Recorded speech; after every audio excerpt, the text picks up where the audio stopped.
it steps people through the process of writing. Because what's happened now, it's very hard to teach people to write because it's unbelievably time intensive. And like marking a good essay, that's really easy. Check A. You did everything right. Marking a bad essay? Oh my God. The words are wrong, the phrases are wrong, the sentences are wrong, they're not ordered right in the paragraphs aren't coherent, and the whole thing makes no sense. So, trying to tell the person what they did wrong, it's like, well, you did everything wrong. Everything about this essay is wrong. Well, that's not helpful either. You have to find the few little things they did half right, and you have to teach them what they did wrong. It's really expensive. And so what I did with this rubric was try to address that from the production side instead of the grading side. But the best thing you can do is teach people to write, because there's no difference between that and thinking. And one of the things that just blows me away about universities is that no one ever tells students why they should write something. It's like, well, you have to do this assignment. Well, why are you writing? Well, you need the grade. It's like, no, you need to learn to think. Because thinking makes you act effectively in the world. Thinking makes you win the battles you undertake. And those could be battles for good things. If you can think and speak and write, you are absolutely deadly. Nothing can get in your way. So that's why you learn to write. It's like, and I can't believe that people aren't just told that. It's like, it's the most powerful weapon you can possibly provide someone with. And I mean, I know lots of people who've been staggeringly successful and watched them throughout my life. I mean, those people, you don't want to have an argument with them. They'll just slash you into pieces. And not in a malevolent way. It's like, if you're going to make your point and they're going to make their point, you better have your points organized, because otherwise you are going to look like and be an absolute idiot. You are not going to get anywhere. And if you can formulate your arguments coherently and make a presentation, if you can speak to people, if you can lay out a proposal, God, people give you money, they give you opportunities, you have influence. That's what you're at university for. And so that's what you do. Is you're in English, right? Yeah, in languages anyways. It's like, yeah, teach people to be articulate, because that's the most dangerous thing you can possibly be. So, and that's motivating if people know that. It's like, well, why are you learning to write? Because here's your sword, here's your M16, right? Here's your bulletproof vest. Like, you learn how to use them. But it's an endless mystery to me why that isn't made self-evident. So that's the sort of thing that can drive you mad trying to sort out. It's like there's a conspiracy to bring people into the education system to make them weaker. So I guess that keeps the competition down. Maybe that's one way of thinking about it. If your students are stupid, they're not going to challenge you. If you concentrate solely on your career, you can get a long way in your career. And I would say that that's a strategy that a minority of men preferentially do. That's all they do. They work like 70, 80 hours a week. They go flat out on their career. They're staking everything on the small probability of exceptional status in a narrow domain. But it's hard on them. They don't have a life. It's very difficult for them to have a family. They don't know how to take any leisure activity. Like, they get very one-dimensional. Now, it may be that unidimensionality is the price you have to pay to be exceptional at one thing, right? Because if you're going to be something like a genius level mathematician, and you want to do that or a scientist, say, it's like, you're in your lab all the time, you're working 70 hours a week or 80 hours a week, you're smart, you're dedicated, you're unidimensional, and that's how you get to beat all the other people who are doing that. It's the only way. But the problem is, you don't get a life. Now, if you love being a scientist and you have that kind of focus of mind, well, first of all, you're a rare person, and second, you're going to pay for it. But fine, more power to you. But it's a risky business to do that. You sacrifice a lot for it. And I would say most often, if you're speaking about having a healthy life, that isn't what you do. You spread yourself out more. So, you have a family, you have some things that you do outside of work that are meaningful to you and useful. You have a network of friends. Those 3 things alone, or 4 things alone, are plenty to keep you well oriented. And then if one of those things collapses, you know, everything doesn't go. Now, the price you pay for that is the more you strive to optimize that balance, the less likely you are to be fantastically successful at any single one of them. But you might have a very, you know, if you consider your life as a whole, that might be a winning strategy. One of the things Carl Jung said, I really liked this. He thought that men went after perfection and women went after wholeness. So they're different value, they're different, there's something different at the top of the value hierarchy. So perfection would be stake it all on one thing and look for radical success. Not that all men do that, because they don't, but we're talking about extremes, at least with regards to the men that do that. The wholeness idea is more like, well, it's like I want one thing in my life to be 150%, or I want 5 things in my life to be 80%. Well, there's a lot more richness in a life where you have 5 things operating at 80%, but you're not operating at any of them at 150%. So, and I really believe this because I've watched men and women go through their careers now for a long period of time, and one of the things that, there's lots of things that produce this, but one of the things that I've noticed is that mostly women in their 30s bail out of unidimensional careers. They won't do them. They won't put in the 80 hours a week that they would have to put in order to dominate that particular area. And it isn't, the reason that they won't do it is because they decide it's not worth it. And no wonder, because why would that be worth it? You have to ask yourself that. It's like, well, you want to be an outstanding scientist. It's like, okay, really, that's what you want, because that means that's what you do.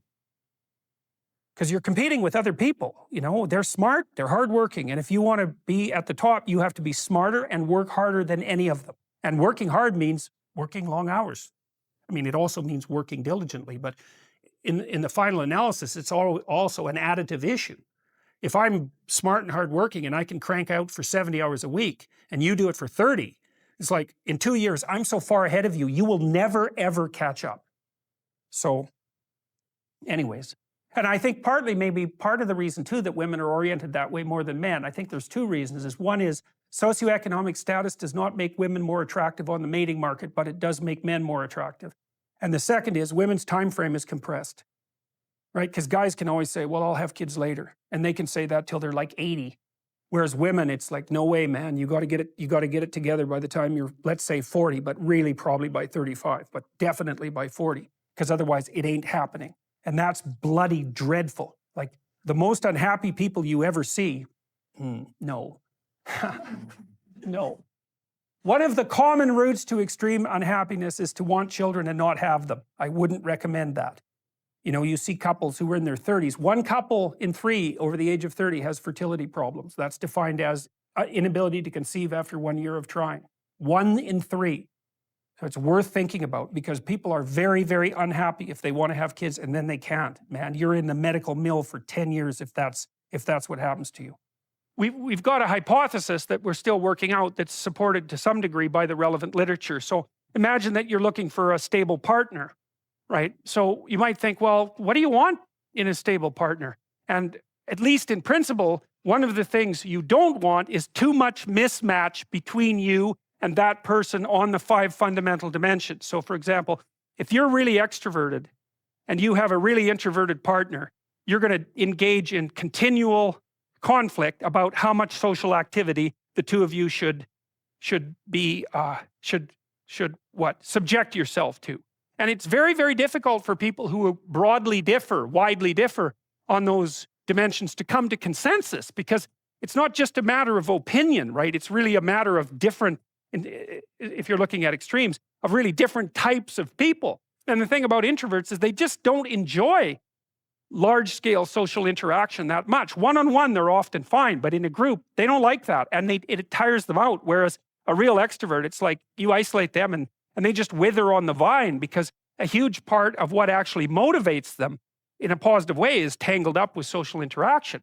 And so, if you're an agreeable person and you have a particularly disagreeable partner, you're also going to run into problems, because the agreeable person will say, whatever you want, whenever, and the disagreeable person will say, well, I'd like to know what the hell you want for a change, and be much more harsh and much more demanding in the situation. And the agreeable person is going to find the disagreeable person harsh and unpleasant, and the disagreeable person is going to find the agreeable person wishy-washy and unable to stand up for themselves. And again, that's actually one of the primary sources of tension between men and women, because women tend to be higher in agreeableness than men. It's about half a standard deviation, which is quite a large difference by psychological standards. And so what that means, I probably haven't got the statistic quite right, but I think I've got it about right. What that means fundamentally, just so you have some sense of how large an effect that is that if you have a group of men and women and you pick out random pairs, the woman is going to be more agreeable than the man 60% of the time. So that's not an overwhelming proportion, but it's reliable, and it's quite large by psychological standards. So there's the problem with agreeableness. With conscientiousness, well, if you're conscientious, you're industrious and orderly. And orderly people seem to be sensitive to disgust, which is something we'll talk about in detail later. We've had a hard time specifying exactly what makes industrious people industrious, because it's hard to come up with an animal model for that sort of thing, and there's no theoretical model. But our latest idea is that, it's not my idea, it's actually the idea of my graduate student, Christine Brophy, is that industrious people find it unpleasant and unsettling to not be doing something. So it isn't so much that industriousness makes them happy or fills them with positive emotion. That would be more extroversion, right? Because extroversion is the positive emotion dimension. It's that industrious people can't stand sitting around doing nothing. And you know, this is speculation, but you know, human beings are obviously always engaged in the exchange of labor, especially the reciprocal exchange of labor. And you can imagine that in a community where everyone knows everyone, the people who work hard are going to be pretty irritated on a fairly chronic basis with the people who are completely unproductive. And my suspicions are that plenty of people who were completely unproductive in the history of the evolution of our species were wiped out by people who were unhappy with their lack of productivity. And so I think, generally speaking, human beings have this sense of ethical obligation with regards to one another to share labor. And people who are conscientious really, really feel that. So they feel bad if they're not busily working on something that's productive all the time. And so the advantage to being with someone conscientious is, well, they're going to work like mad, but the disadvantage is they're going to work like mad. So, you know, if you're looking for a partner that you want to relax with or have fun with, or who isn't uptight, then a conscientious person is probably not a very good choice. On the other hand, if you're a conscientious person and you're living with someone who's really unconscientious, that's good because they might be able to help you relax, but you're not going to be happy with them because they don't work nearly as hard as you do. But even worse, on the orderly dimension, you know, some of you have had roommates and maybe you're more orderly than your roommate. What does it mean? It means you're annoyed by mess before they are. And you don't have to be annoyed by mess much before your less orderly roommate for you to be the one that's always running around picking things up. And so actually one of the things that's emerged from the psychometric analysis is that women are slightly more orderly than men. And I suspect that has something to do with the, what would you call it, inequitable distribution of housework. Because even if imagine that your proclivity is to be triggered by disorder 25 seconds before your partner's. Well, you're going to end up, it doesn't take much difference for you to be the one that's always concerned about the mess first. So anyways, and so if you're a really orderly person and you live with a disorderly person, well, good luck getting along with them. They're going to regard you as like uptight and over concerned with details and unwilling to relax, that's for sure. And they're going to regard you as, well, just a bloody mess. And how can anyone possibly live with someone like you? And so another reason why it's useful to understand your personality is because I think it gives you a better crack at finding someone that you can actually live with over the long run. And we don't know what the optimal, I don't think you want to live with someone who's exactly like you, because then both of you have the same strengths and weaknesses. And there's a bit of a problem there, right? Because maybe an agreeable person can use a bit of a disagreeable person around them to balance each other out, and vice versa, right? So we don't understand the optimal balance for long-term thriving in a relationship. But I think we do understand the fact that if you're too different in your traits, that where you're different is going to constitute a chronic source of conflict. Government has recently taken moves to make it much more difficult for people to homeschool their children. And it's not like 5 years ago, I mean, 15 years ago, I would have presumed that the vast majority of people who were homeschooling their children were to be viewed with skepticism initially. I'm not so sure about that anymore.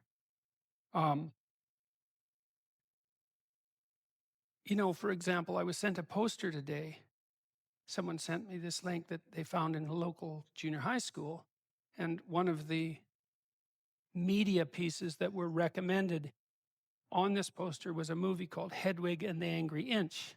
Now, I thought that was a terrible movie, even though I'm perfectly capable of enjoying bizarre movies. But so it's a bizarre movie, that's for sure. But I also thought it was a terrible, bitter movie. Terrible and bitter. Those are separate. A movie can be bitter and be quite great. But it was a terrible movie and it was a bitter movie. But I can tell you one bloody thing about that movie. It's not required viewing for 12-year-old kids. That's for sure.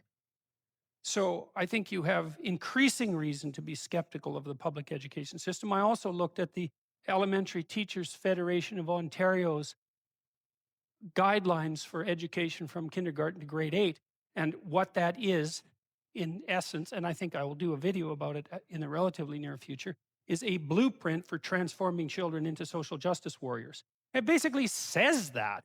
It's like you don't have to be a conspiracy theory to read that. I mean, we have social justice tribunals in Ontario.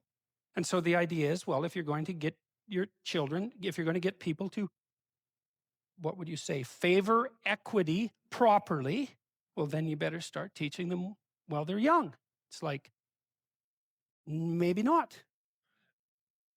So now you ask that question properly, because you say, well, the terrible education system, the wonderful mother homeschooling, right? That's the danger. It's like, no, because it might not be the wonderful mother homeschooling. It might be the pathological mother using the pathology of the education system as an excuse to get her talons into her children, right? Because that's certainly equally possible, or perhaps even more possible, because at least in the public education system, there's some necessity for consensus. So that's something that you have to be very aware of and work to prevent, right? And so I would say, if you're going to do that, probably best not to do it on your own.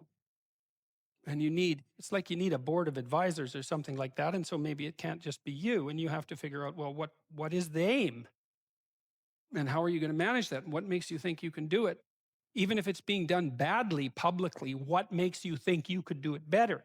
I mean, my general advice is, and people have asked me this, in fact, I had a conversation with the guy who was tiling my backyard this morning about something his son had said to him that he was taught at school recently, which really made the tiler, who had come from a rather authoritarian country, step back on his heels and think, I'm not so sure I should be sending my kid to public school anymore, and maybe I shouldn't be living in Toronto even, you know. But my general advice is, keep an eye on your kids and discuss with them what they're learning, and help equip them with the tools to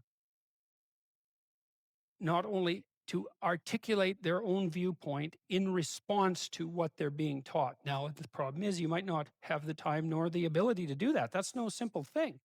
And increasingly, if you're unwilling to have your children participate in what is increasingly indoctrination and not education, thanks to, in no small part, to the Ontario Institute of the Studies on Education, which is an institution that I particularly despise, because I think that almost all it does now is produce indoctrinators of children. It's not an easy problem to solve. So more power to you wanting to put your children in a situation where they're not being indoctrinated. But the alternative is very, very complicated and difficult. So